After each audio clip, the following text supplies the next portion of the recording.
The 10-Minute Talent Rant is live. I'm James Hornick, joined by Jeff Smith, and we are on the clock. The 10-Minute Talent Rant is our ongoing series. We break down things that are broken in the talent acquisition and hiring space, maybe even pitch a solution or two. Before we dig in, all of our content can be found on talentinsights.hirewell.com.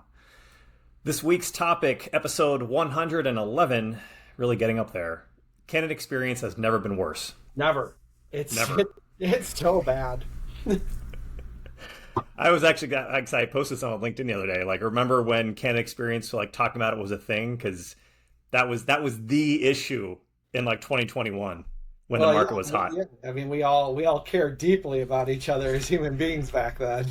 Every talent leader, every hiring manager, everyone was talking about how they wanted to provide this amazing candidate experience. It was the key to kind of winning everything. And now it's making a comeback for all the wrong reasons. It's fallen off a cliff.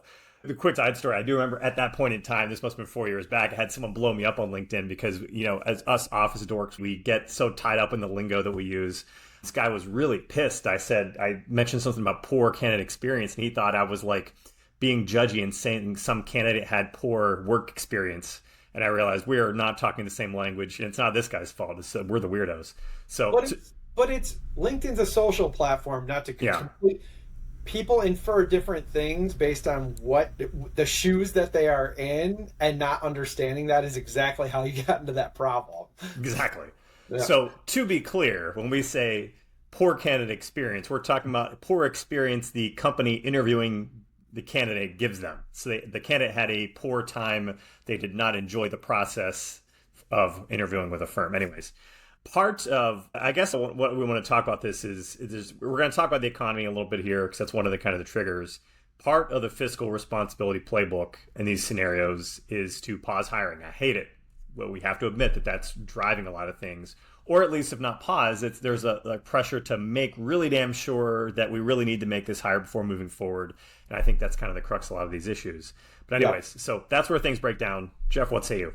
Yeah, it's as simple as if the company doesn't know whether or not they want to hire somebody, all of this other stuff is almost irrelevant. But right now, here's kind of what's happening. The experience that candidates are having with most organizations and the value prop and all of the stuff that the companies take the candidates through right now, by and large, to your point, is infinitely worse than it was even 4 or 5 years ago.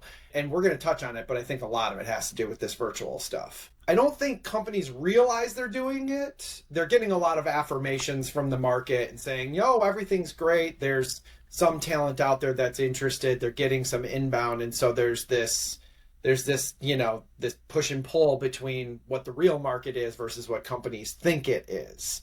The end result is all of it's coming back to bite them in the ass. So, James, we have a couple of points. Why does the process suck right now in this moment? Okay, first off, companies are delaying things in decision, like I mentioned before. There's a return of a window shopping approach.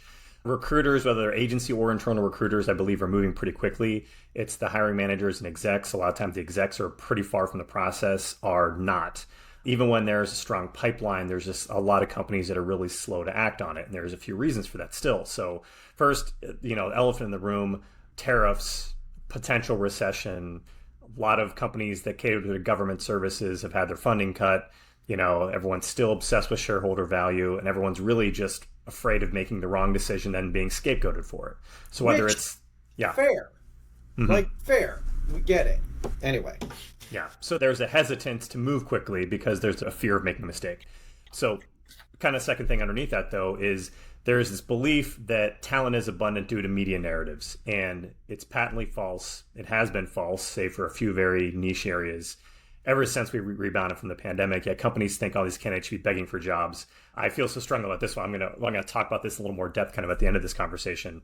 But to kind of keep this part of the conversation moving forward, there's a lot of budget hesitation and internal confusion that are also creating artificial slowdowns. So kind of the trickle-down effect of the things we just mentioned, it's also becoming very clear very fast that hiring teams are running in different directions. Internal politics are at an all-time high, again, because I think it's possibly because of remote work too.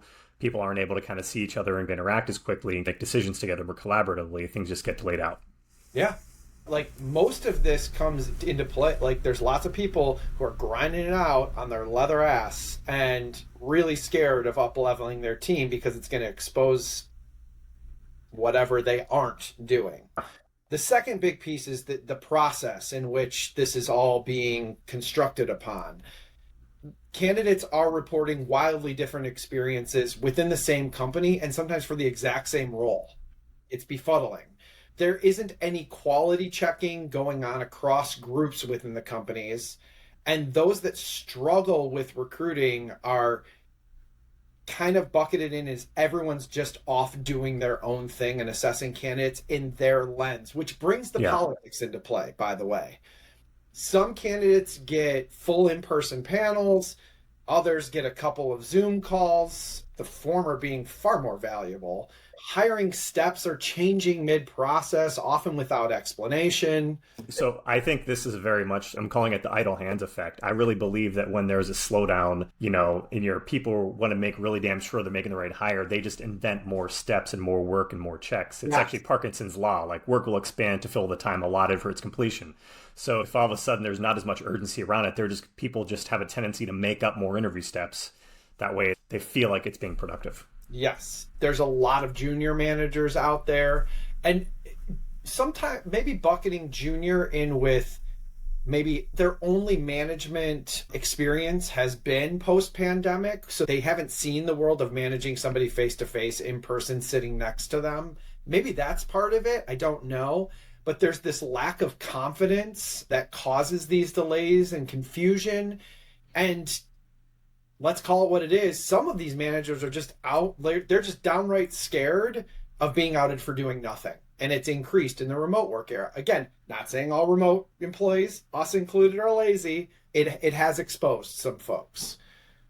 The third piece is there's scheduling woes in a hybrid world. It's a quick hitter, but it matters a lot. Mm-hmm. We used to have these really compact, tight in-person interview processes where the schedule was monitored by a recruiter to ensure everything stayed on time, was productive, that there weren't redundancies. And now we have this split, scattered virtual meeting thing, right? Yeah. People used to take a day off from work to come do the entire interview process, and the company knew they were doing that, so they accommodated and made it really tight and clean. That's gone. Yep. You've got these scheduling conflicts and lag time. It takes longer to schedule. There's weaker evaluation due to these inconsistencies, and people are asking the same questions of the candidate, which results in fatigue. Personal agendas get into the equation. Again, this is where all of this bias starts to creep in, and virtual candidates get treated differently than candidates who go in person, and the success rate increases for people who go in person. Yeah. So I want to come back to the talent myth, surplus myth we were talking before, because I promised I was going to talk more about this. For sure. Executives and hiring managers, they believe there is this flood of talent because of tech layoffs and other headlines and stuff. And we've talked about this before. We've probably brought this up in multiple 10-minute talent rants. I know I've talked about this on LinkedIn. I hate beating the same thing to death, but it's been a minute. It keeps getting used by companies as like the objection to why we can't find candidates as recruiters. And this is why it keeps coming up. There's a difference between availability of talent at the top of the funnel, people who apply to your job, and someone's likelihood to actually say yes to want to accept your job. Those are not the same two things for various different reasons. But when you're talking about getting, like, the goal of it is getting someone to say yes, it's 100% guaranteed harder to get someone to accept your offer in a down market if they are currently working. People will stay at jobs even if they don't like them when times are tough because they need that kind of stability, unless they're really, really damn sure that the next place they go to is better. Now, 100% sure. There can be no shred of doubt.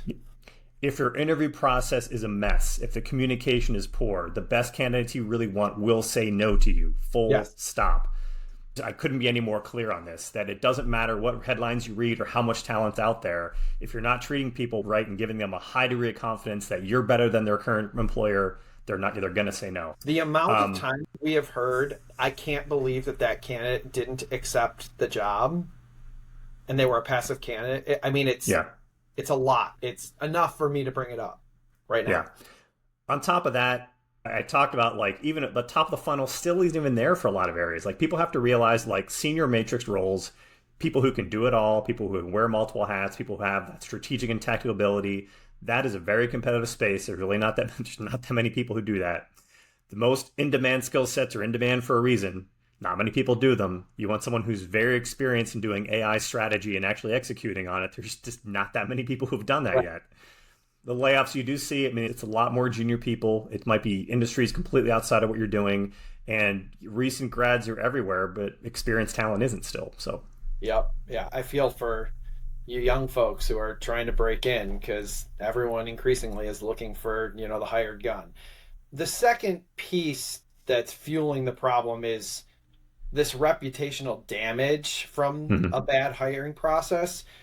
Candidates bail these confusing processes and they talk. You have to understand this, companies out there. The communities are small, and we think companies might be, they may be unaware of the information asymmetry here. The candidates you leave hanging are the ones that are going to tell everyone in him or her network, which is usually people within the same skill set. So it actively erodes your current pipeline for the job that you're looking to fill. Glassdoor and public reviews, I'm sorry, they don't go away. We've mentioned this a million times. It is grain of salt type stuff, but where there's smoke, there's fire. Like that's correlation with companies that have terrible Glassdoor ratings that are actually terrible companies to work for. Yes, it's a fact. And larger legacy companies in particular have kind of been the most tone deaf on this. Not all, but in my experience, they can't grasp why folks aren't flocking to them the same way that they used to prior to social media. And again, your name isn't going to just cut it anymore. So there's some strategic implications here as well, beyond just the recruiter pain. And what it means for clients is, to your point, top talent's going to walk away. Poor process is going to equal a poor brand recognition, poor brand perception. Consistency, empathy, speed are going to matter more now than ever. And AI is not going to save a broken system. It only works if the foundation is solid. Yeah. Some quick things before we wrap up here. Quick observations. Tenure jumpiness scrutiny is back. Same dumb reasons as it was before. It's lazy, but when recruiters are overworked, bad habits reemerge. There were jokes, I remember, in 2021 about like how you explain away your 2020 gap. Now everyone kind of forgot about that. Like there was a whole era of like multiple down markets we've had that are perfectly reasonable. Anyways, hesitancy around unemployed candidates. They're your most active talent pool. We all see it. They're out there begging for jobs on LinkedIn right now. Begging. Yeah. And lastly, I said this earlier, it needs to be restated. Passive talent is passive for a reason. People in stable jobs ain't leaving. Anyways, takeaways, Jeff. What do you got for us? Yeah, simply, if landing talent, top talent is one of your highest priorities, couldn't lay the sarcasm on any thicker. You can't pull your interview process, out of a hat. It cannot be on autopilot. So, it's not every autopilot, it's no pilot. So, made up a new phrase just now. Thanks for that. There you go. You're welcome. We are short on clock. That's a wrap for this week. Thanks for tuning in to 10-Minute Talent Rant, part of the Talent Insights series, which is always available for replay on talentinsights.hirewell.com, as well as YouTube, Apple Podcasts, Google Podcasts, Spotify, and Amazon. Jeff, thanks again as always. Everyone out there, we will see you soon.